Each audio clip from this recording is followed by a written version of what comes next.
Hello, everybody, and welcome to another film podcast episode. I know in all of my podcast episodes that I did some kaiju movies like Godzilla, Gamera. They're both Japanese films, and Kong is from America. But in this episode, this is a South Korea monster. I hope I'm saying Korea or Korean correct. It's, but I don't know. But yeah, so this is a South Korean kaiju movie, and you know what I'm talking about. It is the 1967 film Yongary, Monster from the Deep. And yep, I got the 4K edition version of this that I have done an unboxing video of it that I did like a few months ago last year. If you want to check that, unboxing video episode, you go ahead and click on the link and in the description down below, and if you want to watch it. Okay, so yeah, we're ready to talk about Yongary, and we have a special guest here for tonight. He is a huge fan of this film, and that I know him from G Fest. Please welcome back Neil Riebe. Hey, how's it going? How's it going, Neil? I'm glad to have you back on my show. I haven't have you on my show since Gamera versus Jiger. I think so. Yeah, that was correct. Yep. And yeah, that was not too long ago. I mean, it was last year, and yeah, but I'm glad to have you back, and I'm and I know the reason I have you on the show because this is Yongary is one of your favorite kaiju's of all time.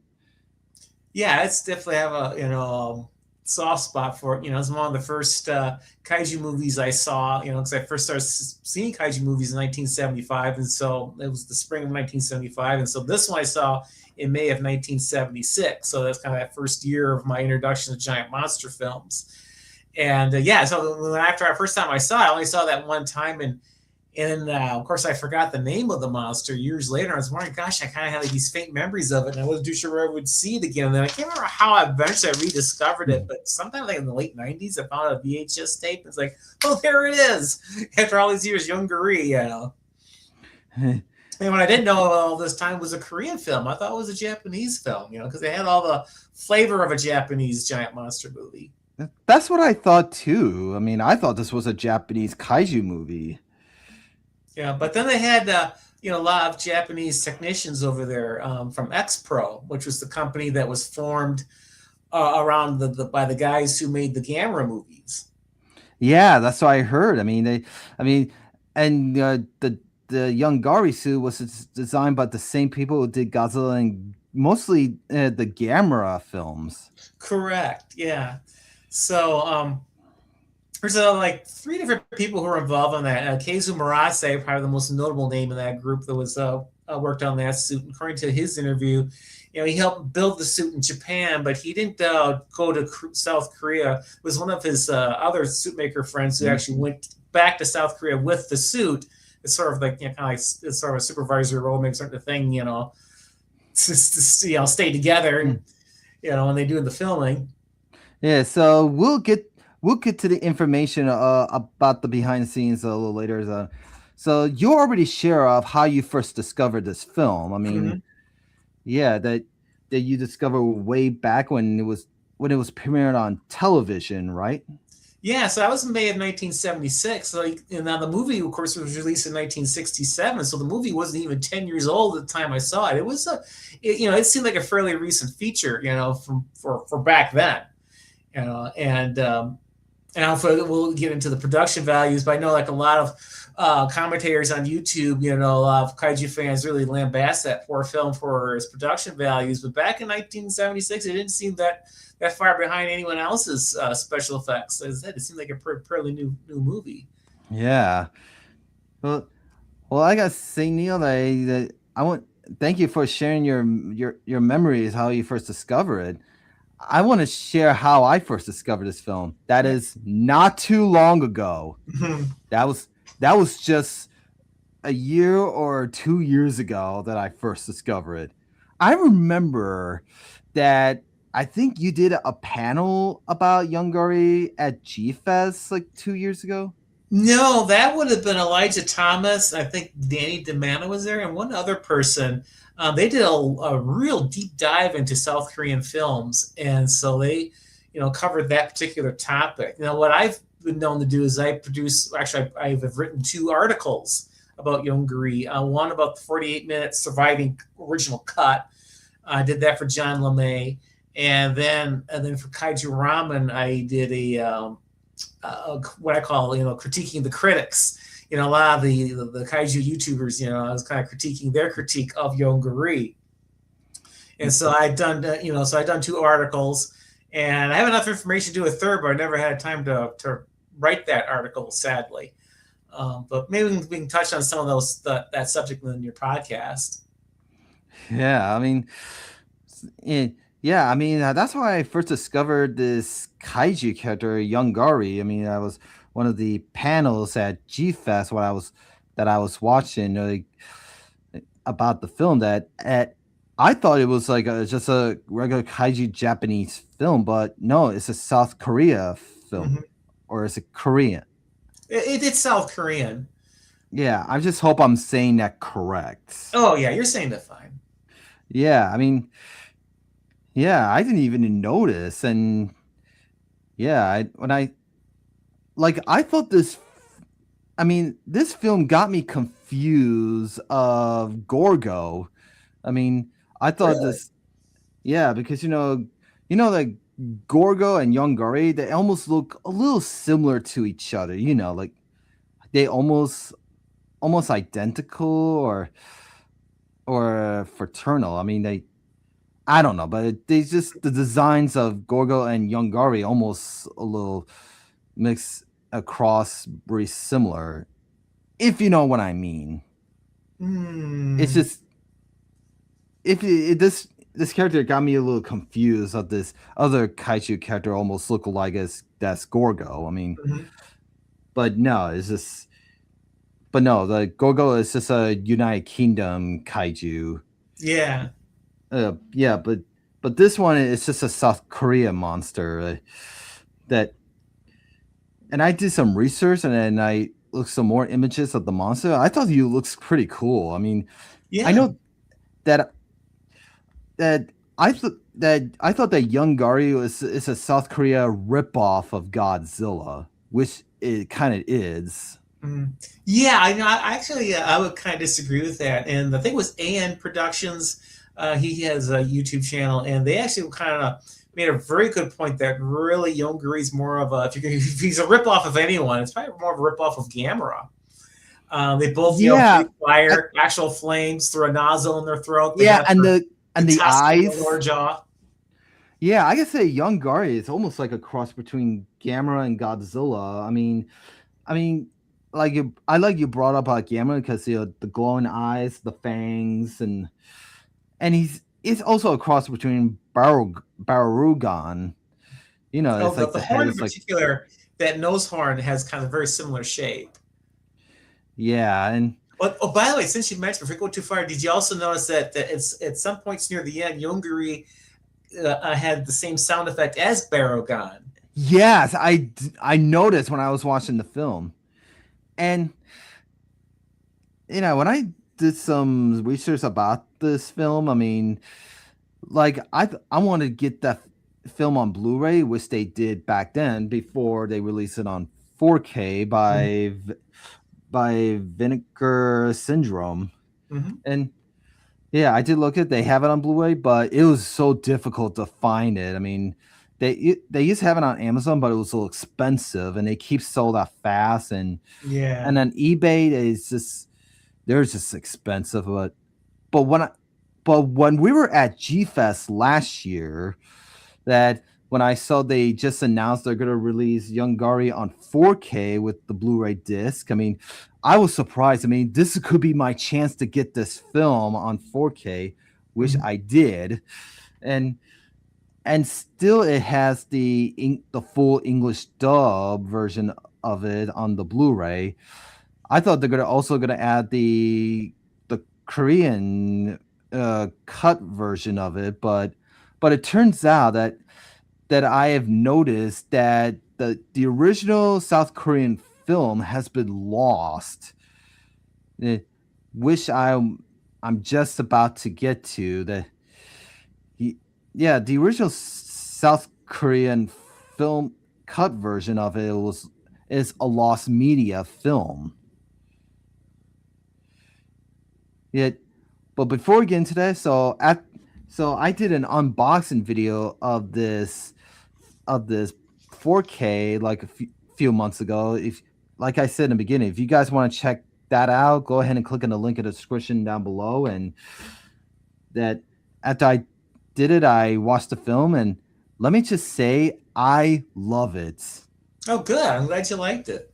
Yeah, I thought Yongary is a cool looking kaiju, and yeah, I know that some people said the special effects looks bad, but to me, I don't think they weren't so bad after all. I mean, No, and it was for South Koreans. This was kind of a leap forward because they had two kaiju movies that came out the same year. The first one was Space Monster Wang Mei, which SRS Cinema has released. And if you watch those two movies back to back, I mean, boy, they sure make look like it's quite a big contrast in the quality, and it really makes Yongary look really good. I mean, compare in the comparison between the two.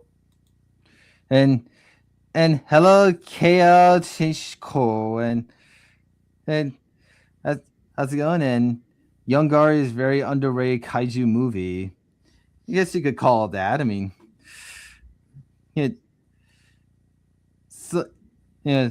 So yeah, I watched the film, and this, like you said, Yongary is like a cross between Godzilla and Gamera. I mean, it does have a little moment where it's like a Gamera moment. It's like the friend of all children. There's like the dance scene, the kid. It's like, which we'll get to that later. And there's also one more thing that links the two together. Remember, Gamera in his very first film, he ate fossil fuels. Well, so does Yongary. Yeah, he's like a flame eater. Yes, correct. Yeah. Yeah, which they use like a little puppet thing that was just suck up the flame, but in reverse. Yeah. Which they did the same thing for the Gamera film. Mm-hmm. And it says I prefer Yongary over Pulgasari. Pulsari. Yeah, Pulgasari, that's the North Korean film that came out in 1985. Oh, I never seen that one. Is that the one that has the kaiju that is played by the same guy who played the Heisei Godzilla? Yeah, Satsuma. Yeah, he played Yeah, that part. yeah, I gotta watch that someday if there's a North America Blu-ray edition available somewhere. You might be able to find it on YouTube. Maybe I will. And so back to the topic we were talking about earlier, the lost original Korea cuts. Like they say it's a lost media film that has been lost for years after it was made, and it was shipped to a worldwide, and especially when they ship it to North America to dub the film by American International Pictures, the same company who released some of the Godzilla and especially the Gamera films. Mm-hmm. That I heard, that I don't know if I'm right about it, but right after they dubbed the film and rearranged some scenes, I mean, they say that they destroy some of the footage for the film. Who destroyed the footage? That AIP productions, but I don't know if I'm right about that. But the best of my understanding, the AIP cut is indeed the original cut. They didn't make any alterations whatsoever to the original movie, aside from the opening, which case they removed the Korean credits. because if you remember, the movie begins with this long slow pan of the stars with nothing really going on but music. Well, that was where the Koreans had Really? the Korean cut had its credits. Really? Because when I watched it on the 4K edition when I bought, Yeah, it's it doesn't show that, does it? No, yeah, no. it doesn't show it. It's just all black, fade Yeah, well, black, and so it's there the that might have music. been cut in there later, but at least that's what I heard anyway. That the reason why the American version has that long slow pan, because that was part of the original um, Korean version where they had the Korean credits showing up and as a so like humor to the planet Earth. But yeah, so that's what I heard, and I'm inclined to think that was probably true, because why else would you have this long, slow pan with nothing but stars, unless that's supposed to be your last chance to go get some popcorn before the movie starts. And but the uh, but the original Korean cut is somewhere still exists, but it's only 48 minutes. Yeah, the film was badly deteriorated. I can't remember who found it and where it was found, but yeah, it was in pretty poor shape. I'm Yeah, optimistic that I one mean, day we'll find a complete cut. thanks to Vinegar Syndrome, the 4K edition, they actually added in the special features. Mm-hmm. But didn't they add that to the original Blu-ray edition? Or Are you talking about the one that was put up by Kino Lorber? yeah, Yeah, I don't know. They didn't have that. I oh, don't think that was discovered until after Kino did their release. That was a fairly recent thing that was found. well, thanks to Vinegar Syndrome, I mean, we watched the 48-minute version of the original with subtitles, which that yeah, I did watch the subtitle version of it, the 48 minutes. I mean, and like you said, the picture quality of it is not great. It's like it was. It looks like the picture quality is like it's taken from a projection screen, like what Yeah, it's like it's an original format. And I mean, the sound is okay. I mean, sometimes there are some glitches, uh, parts that like it's like it's skipped over and it, yeah, it, but I thought it kind of looks cool. It's like you're watching on a projection screen. It's like I wonder if that's how they do in movies back then, but I doubt it. well, yeah, they would have loaded up in a projector, then shown it on the screen. That's how they did it back then. Yeah, and let me ask you this. I mean, I know that the 48-minute version it only shows like the title and the credits, but there's no music in the background. It's just uh, just some titles and credits with a black background to it. I mean, but there's no music background to it. The but the but what you said but in the full original English dub version of it with the credits coming later with the planet Earth, the space. I mean, wasn't that supposed to be like the Korean credits was supposed to be added there? I mean, Yeah, so the story goes, the AIP cut is indeed the full South Korean cut. They didn't alter it in any way, which is good, because that's the only surviving cut of the movie. And so, as I said, that slow pan across that star field with the music, and that was where all the Korean credits are being shown. And then, of course, they didn't. The AIP version didn't, translate all the credits. In fact, I think when that got sent out to television networks, that probably most of that was chopped, for commercial television. oh, And they probably just showed, where the English credits begin. So that's probably where what they actually put on television, and then that part where it was just empty space, that they probably didn't include that in the television broadcast. yeah, because when they shipped it in America, they just yeah, like they just cropped down the credits and they for tele. This film was never released in theaters in America, but it No. was just released on television. Mhm. And I can say I gotta say, for the Blu-ray editions, they really did capture the widescreen very good. Yeah, so there's an article out there, an interview of the guy who restored the movie, and so because AIP did a good job of restoring the copy that they had. I guess they don't have any of the original dialogue, the original fires from the Korean cut. They just have their dub, and that's it. And so yeah, and so he completely restored the movie, and they got it on DVD. That was part of the originally was released on DVD with the midnight movie double features, and so that was paired up with Conga, and that was an excellent copy. And I think that's pretty much been the copy that's been distributed by Kino and by Vinegar Syndrome, because I don't know how you can improve on that, what he did.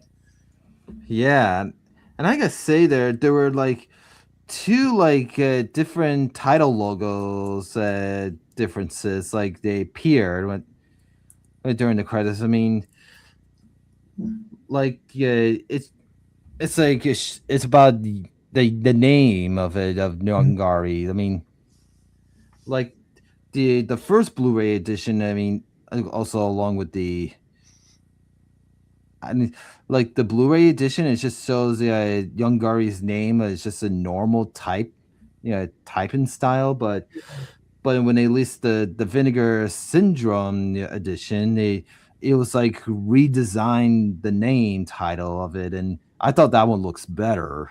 Yeah, It, it so yeah, and I'm glad that the English dub has survived. I mean, I'm just ashamed that the original Korean some of the footage of the Korean version is still missing out there.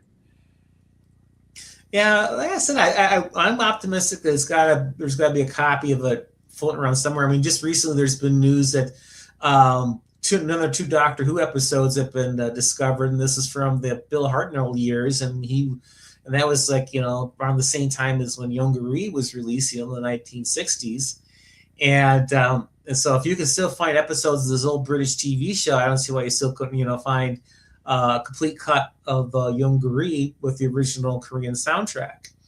Now, as I said, the story goes is that the Far East company, Kim Kaduk's film company, they were not familiar with the whole process of dealing with foreign distributors, considering this is the first Korean movie that went overseas, and so they handed over their original cut, and they didn't get it back. But the only thing is that you had AIP who purchased the rights to put on television, so they would have to have their own cut. And then Toei in Japan, while they had the license to distribute it to Japanese theaters, and so in which case they would have to have their own cut that they made copies of, because each theater had to have its own copy in order to present it.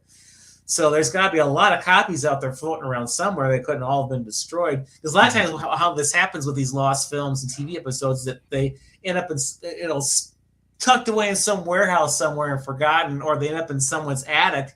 And so you got an estate sale, and people are going through some dead person's stuff up in the attic, saying, "Hey, look, there's a canister here. Oh, it's a film. Well, what is this too?" And that's usually how a lot of the Doctor Who episodes get discovered. They're usually in someone's attic or some storeroom that they got forgotten.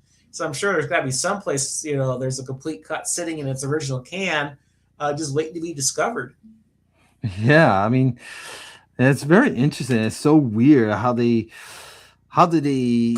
It's like they couldn't handle the South Koreans' films. How they trying to when they shipped them to worldwide to do their dubbings. They're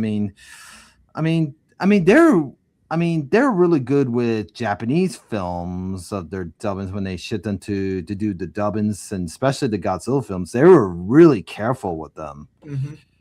I mean, they took special care with them, but I didn't think about the South Korea films, and which I heard, that after they make this film and they release it in South Korean theaters, they said that this film was the first film that gave it a worldwide release. Yeah, the first South Korean film to get worldwide release. Otherwise, all the movies were just shown in South Korean theaters only. Yeah, In fact, that was the whole point of Yongary, was to be an export, in order to, promote or South Korean culture, and of course, bring in that extra revenue.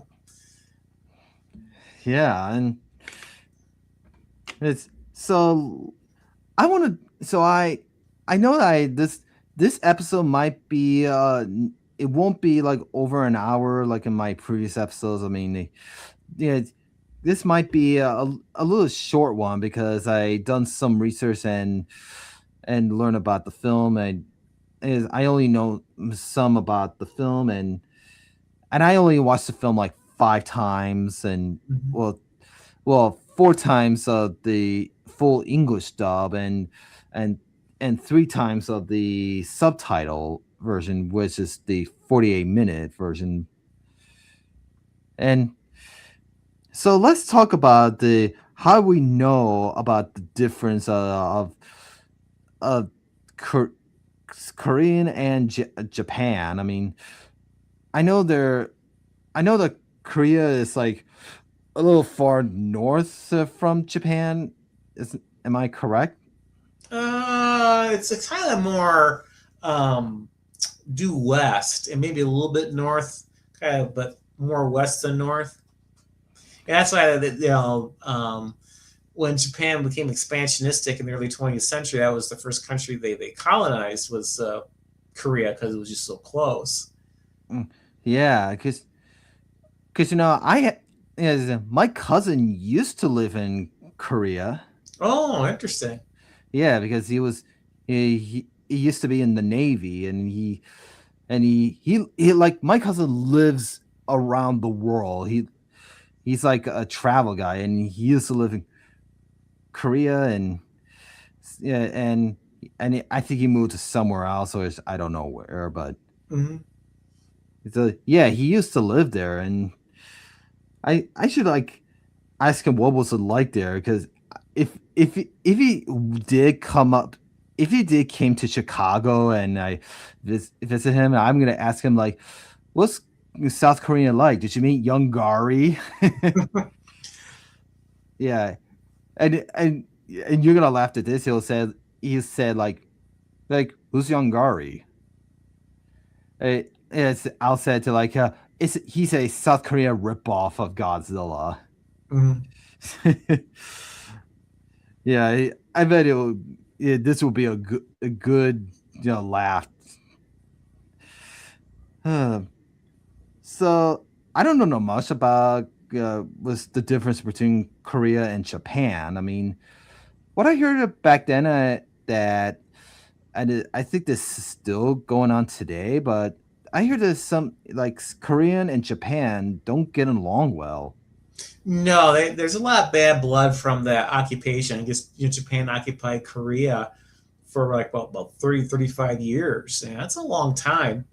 And so there's a lot of political bad blood. But then if you go on the level of just the regular folks, I don't. There's not definitely not as much bad blood. There's a lot of people, traveling back and forth. There's a lot of Koreans that live in Japan. I've met Koreans in Japan, and they're mingling just fine with the Japanese. And so I said on that level. I mean, in fact, one of the actresses in Yongary, the girl who was the sister of the little boy, and she was also the fiance of the young scientist. Well, she married a South Korean businessman who moved to Japan and I guess he had relatives in Japan, and they owned a restaurant. And so she moved in Japan for a while she was married to him. And so yeah, there's a lot of cross pollination of the population between the two countries. Wow. Yeah, that's what I heard. What happened back then. It's almost like a, a war between Japan and Korea. Like, but when I hear they, but I heard that when they were making this film, they actually got some help with some Japanese crew. Yes, that was really interesting that even happened at all, because during that time, the Korean government was very anti-Japanese, and but nevertheless, they want to make a successful movie, and so in which case, I said, I don't know how they got away with it. I think maybe it was just simply the fact that they want to make a movie that they could export. And so in this case, they're kind of willing to more look away by the fact that we're bringing in Japanese technicians into our country, to make this film because they really want to establish themselves, the world scene when it came to movies. And so Yeah, they're and kind of willing to look the other way. I guess imagine this probably had to do with the government looking the other way and allowing these guys all visas to come up into Korea to work on the film because there's about half a dozen or so Japanese technicians that came up to work on the movie. yeah, and I think the reason why I think I know another reason like, first of all, I mean, this is Korean's first giant kaiju movie, right? Second, Second, I mean, the what was first one was Space Monster Wag Magui, and it came out the same year, but it had an earlier release date. And then there's a rumor that there was another one, that came out in 1962? I think it was somewhere in the early 60s. And the thing is, it's not really clear, based on my information, this movie even existed. Maybe it was a production that they were thinking of making, but never got off the ground. A good person to ask about that be Elijah Thomas, because like I said, he did a really big deep dive into Korean cinema, and he covered that at that panel you mentioned at G Fest. And I think he did confirm at that panel whether or not that picture was made. As I said, I don't remember if it was, but otherwise, as far as the two known films, the two earliest known films will be Space Monster Wag Mei Wee, 1967, and then of course Yongary, Monster from the Deep, which is also 1967. Yeah, and I can say that 1967 was a big year for kaiju films. I mean, It sure was. Yeah. I mean, what I learned before that, I mean, I know that Korea is like wanting to make their own monster movies because of the success of, of course, this guy, Godzilla, and then like in 1967, I mean, in 1965, I mean, that Daiei was starting to make Gamera films, and then the following year, they started to make the Diamond Jin trilogy, which maybe I should do a podcast episode about it someday. I mean, and in 1967, that's a big year for all kaiju films were released. I mean, first two kaiju movies were produced by Toho, Son of Godzilla and King Kong Escapes, and then Gamera versus Gauss by Daiei. Also, Gappa and then other films I don't remember. Oh yeah, the X from Outer Space. Yeah, Yeah. Shochiku and Nikatsu got into the game as well. Nikatsu, they came out with Gamera, and Shochiku, if I pronounced that name right, they're the ones that came out with the X from Outer Space. Yeah, and Korea thought, like, why not do their own kaiju movie? I mean, that's like a ripoff of Godzilla. It's like Korean wants to do their own version of Godzilla. I mean, they did. I mean, and I'm surprised they start that Japanese crew. I don't know who did the suit for Yongary. I mean, I don't know Yeah, well, if you got a second, I can quote you the names. I got my notes here. If you don't mind me just kind of taking a peek at my screen, I can tell you who the is it the Yagi brothers? Let's see here. Let me look up my notes here. X Pro. Let's see. Okay, so Masao Yagi, he supervised the creation of the suit. And then you got Keizo Murase, who actually built it. And there's one other person who was involved in that. Oh, gosh, I can't find his name now. But as far as like the building of the suit, but then there's also all the mechanical effects with the suit, and that would be the movement of the eyes and the opening of the mouth, and all that mechanical stuff was handled by Toro Suzuki. And actually, now Toro Suzuki has been an interesting guy. If you let me just kind of branch off on this, because he was he made his name by doing a lot of the mechanical effects, and he got his start back in the 1950s with Shin Toho. His very first project was producing a snowstorm, and then he moved to Toho, and then he got with AJ Subaraya, and one of his first mechanical effects projects he did was the mechanical mouth of Godzilla and King Kong versus Godzilla. That was the first time Godzilla had an actual functioning mouth, and he was the one working the controls. Yeah. And so he was really good at what he did, and so then he, of course, moved over to with X Pro. He was one of the founding members of that, who were making the Gamera movies, and then I'm inclined to think he probably handled also all the remote controlled tanks, the aircraft, and all that in Yongary, because if he was as skilled as they say, if you really pay attention to Yongary, how those tanks move across the set, they really zip around really nice. And same thing with the aerial effects with the airplanes, the way they swoop in there, that was very well done compared to other films made at that time. So yeah, that was, those are some of the guys who were involved with the suit. Yeah, they did a good job, and when I mentioned earlier, they were the same guys who did for the Godzilla, and especially the Gamera films, and yeah, because of the eyes and all that, and all. Well, one thing that I'd like to point out too, because Yongary gets beat up because there's one scene where you can see the nozzle in his mouth when he's shooting the flame. Yeah, the thing is, but they overlook the obvious here. And the more important fact is, of course, that was a prop head, not the suit head. But the prop head and the suit head look almost identical. That was something that X Pro is very good at, because you go to the Gamera movies, the prop heads and the suit heads, again, look identical. But you go to Toho, the prop heads and the suit heads, they don't always match.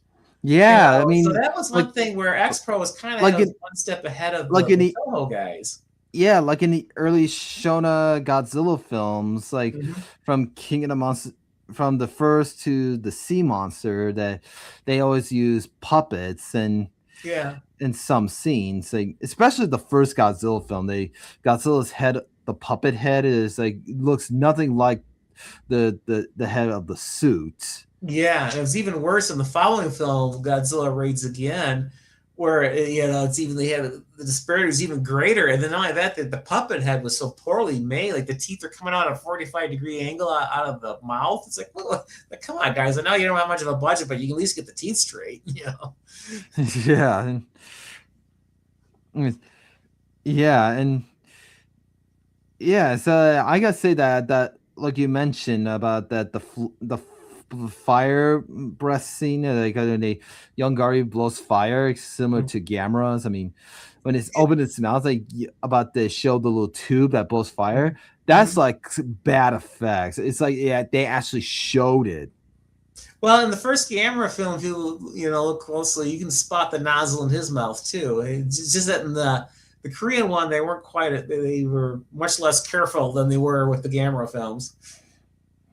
Yeah, and but so the people who work on the suit looks good. I mean, the suit looks designed. I like it. I mean, I know, like I said, he's like Yongary is like a cross between Godzilla, Gamera, and Baragon, because it's Baragon's head, but it's shrunk. But this Yongary suit, I mean, he's and the head, especially the head, the whole suit thing looks almost similar to the Godzilla suit in King Kong versus Godzilla, because the head, the body, it almost looks similar, but except the arms look a little skinny, and the feet. Yeah, the arms and the feet look a little skinny. Yeah, it's just, but he's still looking good looking kaiju, and the dorsal fins on the back, it's not like Godzilla's dorsal fins they copy. The fins almost look like a little Stegosaurus this style to it. And then of course the tail has the spikes, just like a Stegosaurus. Yeah, it kind of does. So he's like a mutated he's like a mutated radiation of a Stegosaurus. I always thought he was kind of a cross between a Ceratosaurus and a Stegosaurus. Yeah, you know how like Godzilla was born by radiation. He's been radiated like he like the Heisei he used to be a dinosaur like a T-Rex looking, but he's been radiation uh, into Godzilla. He's like yeah, but Yongary, I gotta say he's like a mutated Stegosaurus. Like he's a Stegosaurus, but it's been radiated by the H bond, and he turned into Yongary. Mm-hmm. Yeah, because of the fins. So let's let's talk about the sound effect of it of his war. I mean, Mm-hmm. I don't I don't know how to describe his war. I mean, I know you mentioned earlier that at the end, I mean, he has like Barugan's war when he was all itchy and yeah, I don't know how to describe his war for the whole movie, but I know he has some lions growling sound effects parts. Yeah, it's definitely distinctive. Yeah, it was like yeah, it's hard to combine about these sound effects and all that and I know he blows fire, but he could also shoot a laser. Yeah, right out of his nose. Yeah, Ted, he only used one time in the film, which like in the movie posters they show him like shooting his laser out of his nose, but he only used the laser once at the car scene. Didn't he also use it against the Jets? I can't remember it off the top of my head. Because it seems to me that the Jets, some of them, got split apart, just like in Gamma versus Gauss, when they got hit by Gauss's beam. They got that clean cut right through. Yeah, and it's what else I was gonna say? Actually, I probably can just check on YouTube real quick. Yeah, I probably can find it. Yeah. Yeah, well, you know, his well, yeah, I mean, like he does have this Giles' laser, but I said it doesn't have the same sound effect and all that. But his horn glows. I mean, Mm-hmm. so I think so far we already know about Yongari of the monster, and let's talk about the special effects.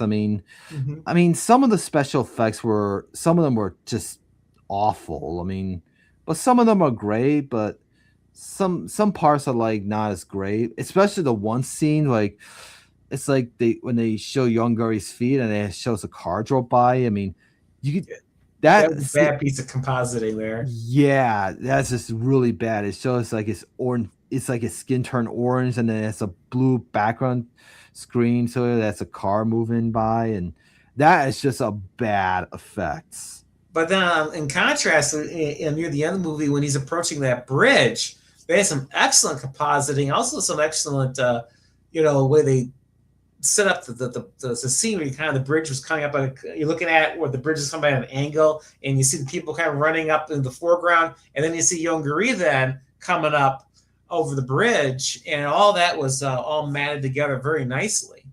Yeah, for when I saw that part for a moment there, I thought he was actually walking on the bridge, but no, he was just walking towards it. I mean, Yeah, he's kind of walking up alongside of it in a way. And so he yeah, got up to it, then he just kind of flipped it.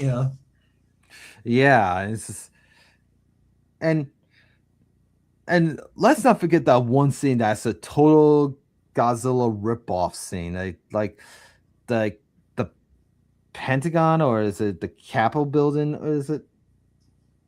Oh, that one building that looks a bit like the Diet Building. Yeah, Well, that wasn't intended to rip off Godzilla per se. That is a replica of an actual building in South Korea. Because when Japan was there, they built a lot of their own buildings, in South Korea. So that was kind of the symbol of Japanese occupation in the minds of the South Koreans. And so that's why that building was there. Because from what I understand, the audience cheered when that building got smashed because of the history behind it. Yeah, I mean that part when Yongary was uh, walking across that building, he's just like right through. And it's like he Tosha. It's like a reference to the original Godzilla. They said Yeah, and it wasn't really meant to be a nod to Godzilla. It was yeah, meant to be sort of like you know, how you want to say? I don't want to say like the middle finger or something, but basically it was kind of like showing their defiance, or there's resentment to this Japanese occupation by then having Yongary destroy one of the symbols of that. Because as I said, that building was a replica of a real building in Japan or in South Korea that the Japanese have built. In fact, a lot of locations in Yongary are based on real locations. In fact, it's all a lot of those locations was the same path that the North Korean army took when they invaded South Korea, like where he first comes out of the ground. It's right on the boundary between North and South. yeah.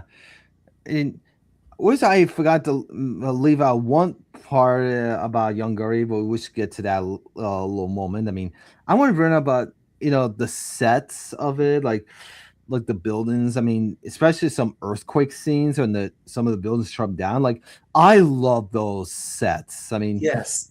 yeah, I thought they look amazing looking. They just when they come down because it is South Korea's place. I mean, all the miniatures and the buildings and it is South Korean style. I mean, Yeah, I guess they had like 700 trucks of dirt hauled into the studio to build those sets.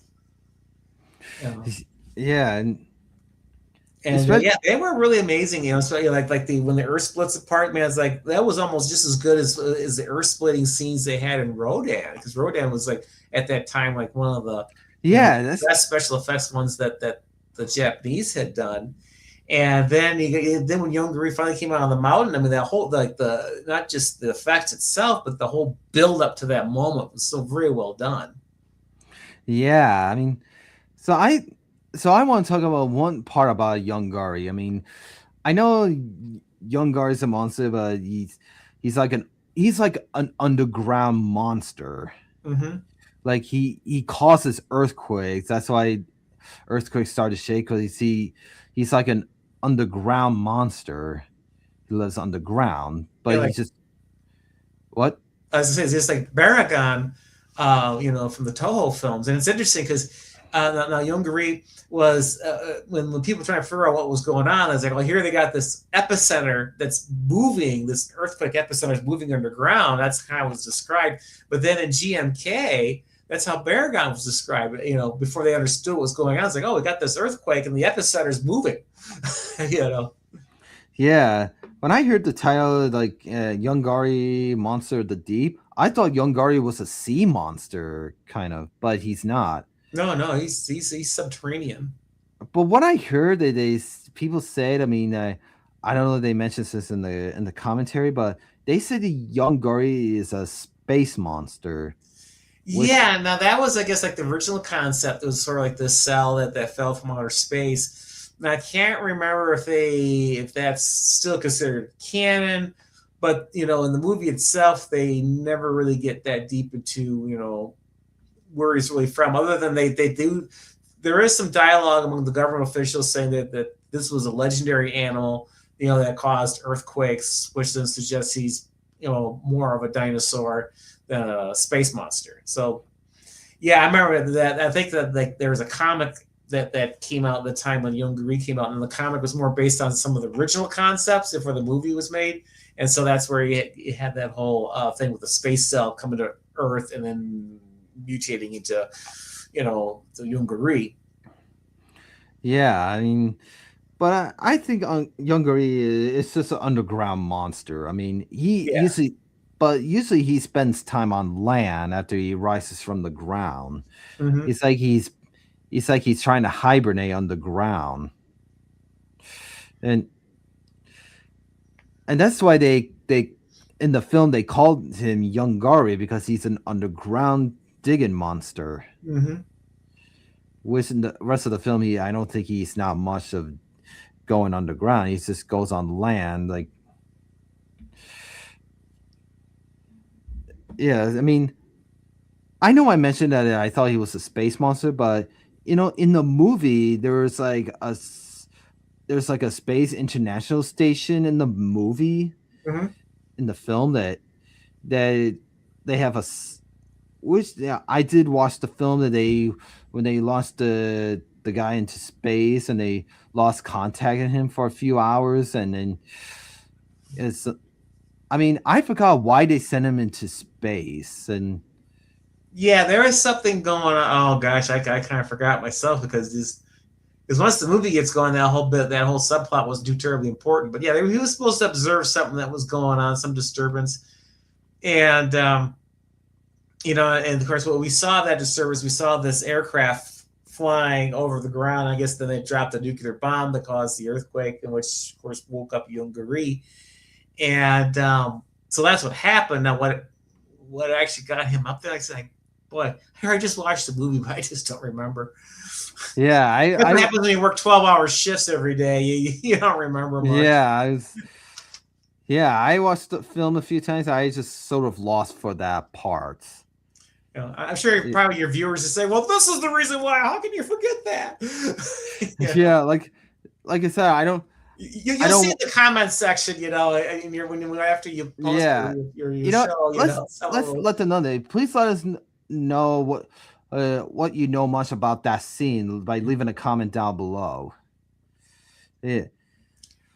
Yes. But yeah, it really does get kind of buried once the monster comes out. You kind of forget everything that happens before it. I mean, that's where giant monsters came from is being awakened by atomic bombs. Hmm. And and and I like the beginning of let's talk about the human characters. I mean, I love the human characters. I thought they were great and I like the leader one who is trying to figure out a way to stop Yongary. He he's like this character from the original Godzilla and that's Dr. Amai in the original Godzilla Hmm. and then this leader and this other guy from the first Gamera who's trying to figure out a way to stop Gamera and the guy with the mustache, I forgot his character's name, but I like the character in Yongari. He's sort of similar to those characters in Godzilla and Gamera. Yeah, I think in the American dub, his name was Ilu, and then the Korean, it's Iwoo. Um, and probably a lot of people are like, yeah, I don't know. Korean names for me are very hard to remember, because they're really different. But yeah, his name was Ilu, and he was the one that came up with the ammonia precipitate. Yeah, and also I can't believe they show an opening of those two couples that they just got married Yes. Hmm. and they're talking about their future like their on their uh, son or daughter-in-laws. I mean, I love the part when they drove by that state that's like that space station that the car just drove by. I mean, Hmm. I don't I don't know that South Korean has space stations around Not that. back then. They didn't have the industry for that. They were They, basically a developing nation at the time in the 1960s. yeah, but that was just made for the movie. Correct. Yeah. Yeah, I mean, I also love the part when that kid was hiding in the bushes. Oh, and with the itching ray. Yeah, and Yeah, I, Icho. yeah, Ichiro, and then they signed the bean at them in the car when they drove by. Like how did that kid get all the way over there when they're just drove after those kids left, those couple left on of their wedding, and then how did that kid get that far? How does the kid know where exactly that car was when the cars drive ahead? I mean, I Yeah, just yeah. don't get Who it. dropped him off? Did he walk out there all by himself? Or where was the parental supervision? Yeah. Why would Yeah, because it I would if he walked out there, it would have been quite a long walk. So he would have been gone for a while, and you think at some point the parents saying, "Hey, anyone seen Icho around?" yeah, I like to how they use that itchy ray on them. Those those two couples just stopped the car and just get out and starting to itch. I was, Mm-hmm. yeah, I thought it was like funny. It was like, yeah, the guy's like, well, this is a funny way to start a honeymoon. Like, Yeah. and Well, I guess that's kind of help establish, who the kid is, and yeah, I his little like, antics. He was the show's Kenny. yeah, and let's just say he's the Yongary's kid, like like kind of like in the Gamera films, the Mm-hmm. Gamma's the friend of children. I mean, yeah, this kid sort of like uh each he's kind of like Ichiro from Gamera. Is uh, I forgot his name, or he in the English dub his name was Kenny in the original Gamera, but Mm-hmm. he's kind of like Kenny in the original Gamera a little Yeah, well, of bit. course, this movie was aimed at kids, and so you have to have a child protagonist in there for the children to relate to. Yeah, I mean, like who invented that Ichin Ray?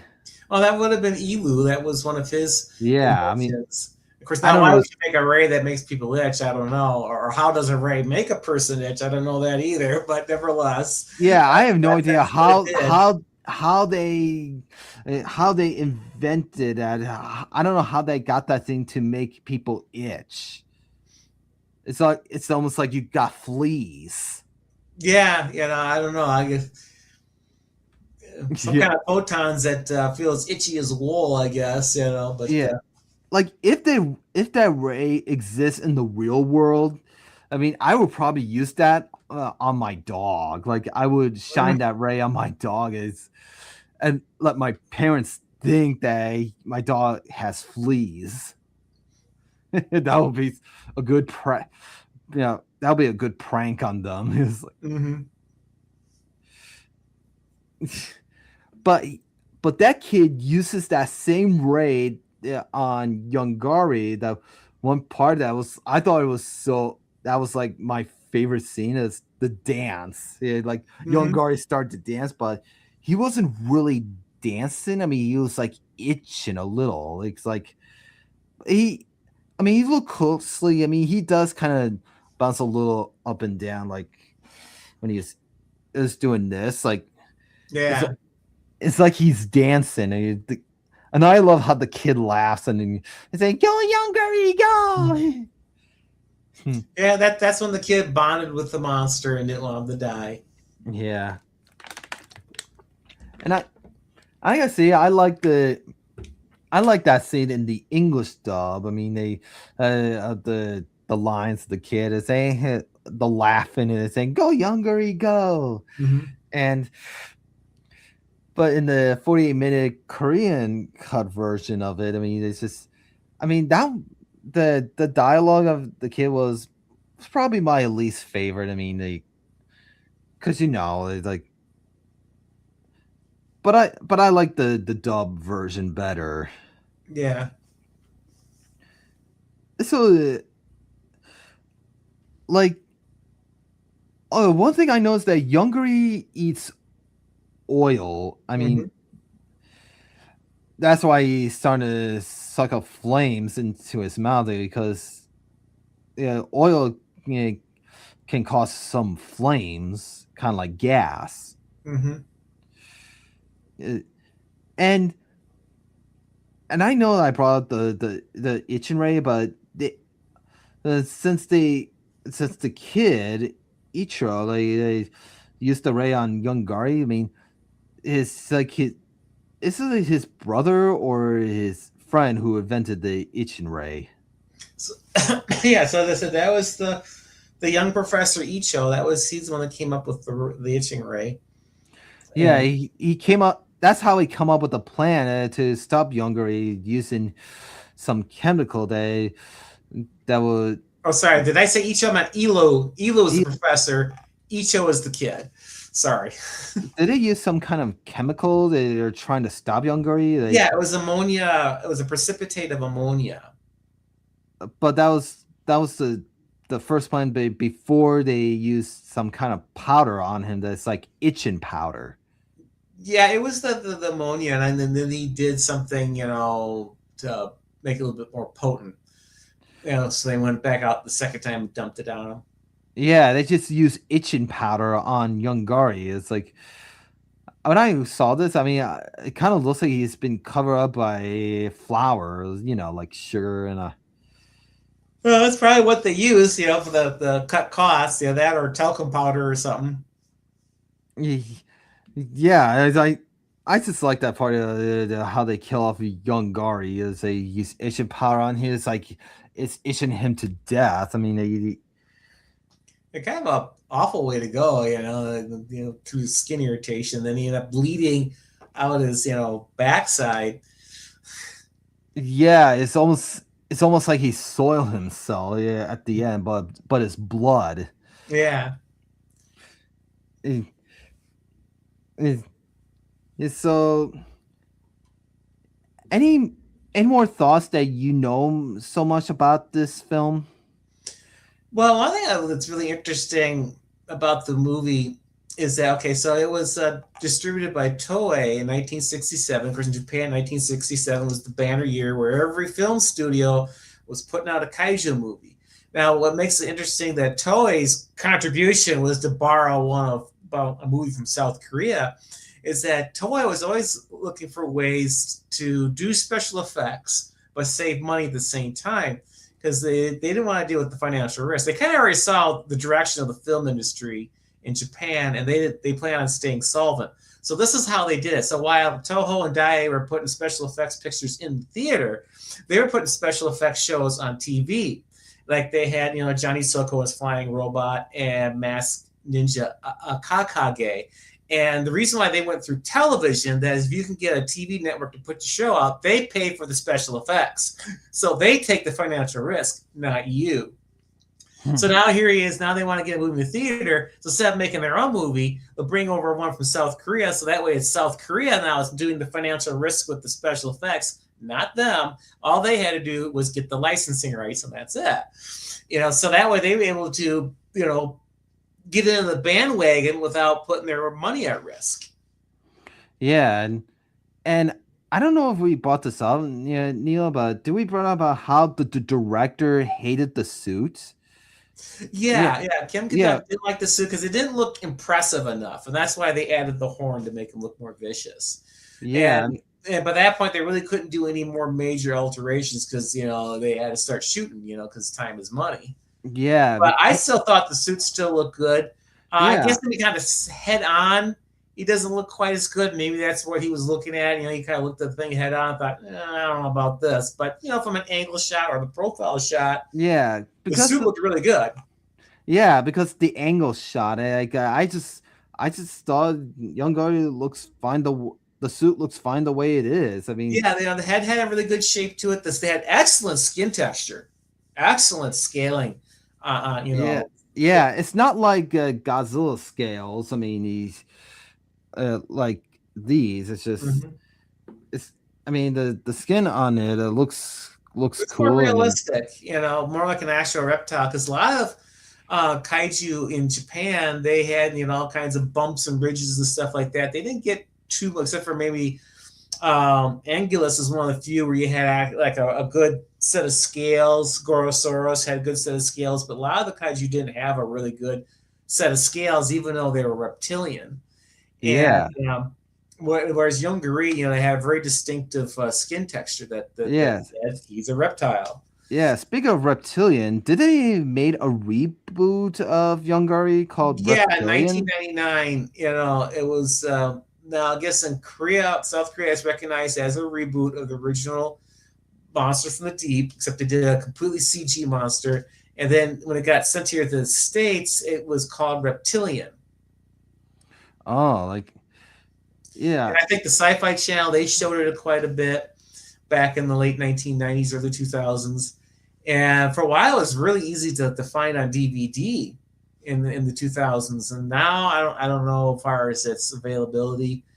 yeah, I didn't really care for it. That's why I don't know much about the availability because I really don't care to get it.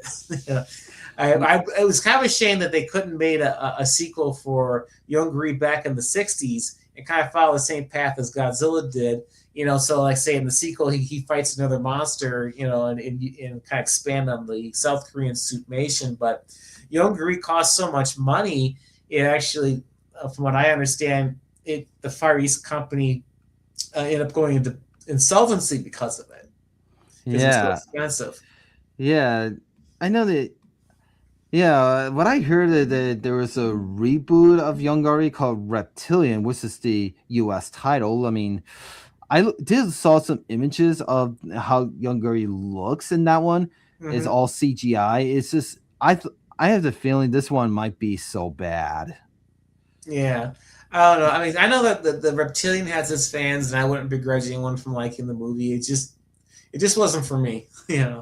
Yeah, because I rather watch kaiju movies that are suitmation. Hmm.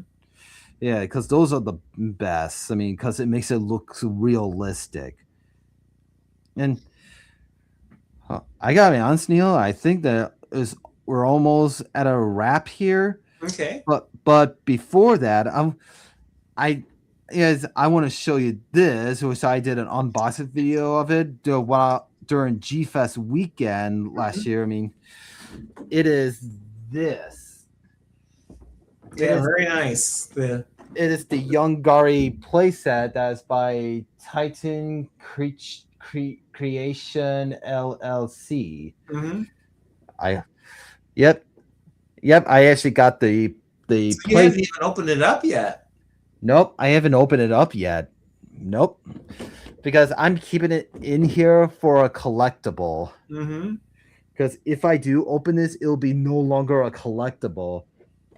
Because I gotta be honest, I love keeping stuff in boxes because it makes it much better for a collection. Hmm. Yeah, which I'm planning to do like a room tour of my collection, all of my toys, like movies, and all the stuff I've been collecting at GFAS over the years. So yeah, I'm really glad I bought this cool playset that I bought at GFest last year, which I did unboxing video of it during GFest. So I did it in my hotel room. Yeah. Which maybe I'll put that in the description down below after we finish the stream. And so yeah, so you haven't you don't have that playset, do you?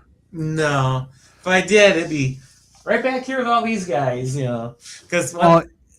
oh my god! Like if Jifa do sell this and one table by Titan Creation company when they serve stuff on their tables, you will definitely find it there.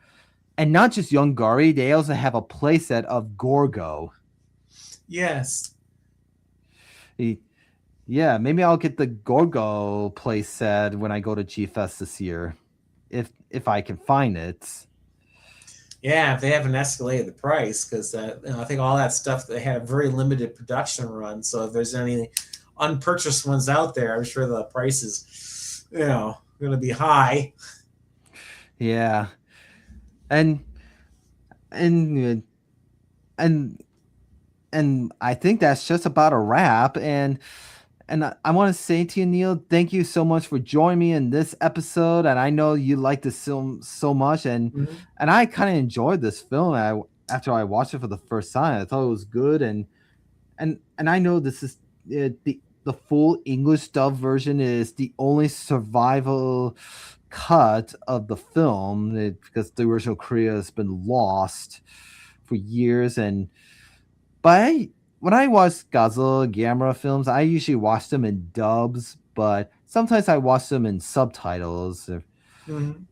if I need some good reading skills. Like I need to read more. I mean, yeah, I mean I still read, but I like watching some kaiju films with subtitles. I feel like I enjoy those more. I mean, but I still like watching both in dubs and subtitles. Mhm. Yeah. So yeah, I like the film. I give it 10 out of 10. Oh, nice. Yeah, and yeah, and for 48-minute version of it, I give it 8 out of 10. Yeah, well, what can you do? Well, actually, that's really good. You consider that movie is so poor, badly deteriorated. They can still score that high, even in such an unfortunate condition. Yeah. Uh, well, Neil, thank you for joining me for this Mm-hmm. episode, and thank you all for watching. And don't forget to like and subscribe for more film podcast episodes coming soon. And as I say, I wish I could say this in Korea language, and is goodbye or sayonara in Japanese, but I don't know how they say goodbye in Korea, but I like I say in Japanese, sayonara. Right.